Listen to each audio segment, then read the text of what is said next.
bumaba, butot balat, di ka dapat mahiya. Isipin nyo na may mapapala.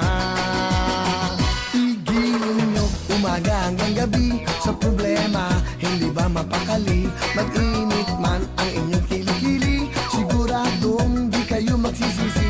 Hayaan nyo kung kayo natatawa, mag-enjoy ka, yun lang ang mahalaga.